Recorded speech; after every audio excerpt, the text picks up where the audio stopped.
പറയാം. ഒരിക്കൽ നബി തങ്ങളും സഹാബികളും ഒരു സ്ഥലത്തിൽ സംസാരിച്ചിരിക്കുകയായിരുന്നു. അപ്പോ ആ വഴി ഒരു ദൂര മയ്യത്ത് കൊണ്ടുപോയി.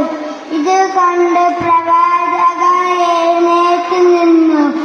അപ്പോൾ സഹാബികൾ ചോദിച്ചു, യാ റസൂലല്ലാഹ്, നിങ്ങൾ എന്തിനാണ് എഴുന്നേറ്റ് നിന്നത്?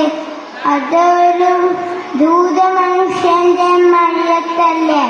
ഇത് കേട്ട റസൂൽ പറഞ്ഞു, ദൂതനായാലും അയാളൊരു മനുഷ്യനല്ലേ? പ്രിയ കൂട്ടുകാരെ, മാനുഷിക മൂല്യങ്ങളിൽ ഏറ്റവും വലിയ വില നൽകുന്ന ഒരാളായിരുന്നു നമ്മുടെ നബി മുഹമ്മദ് മുസ്തഫ സല്ലല്ലാഹു അലൈഹി വസല്ലം.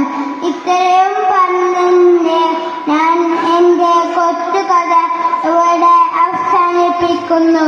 അസ്സലാമു അലൈക്കും. പ്രസംഗം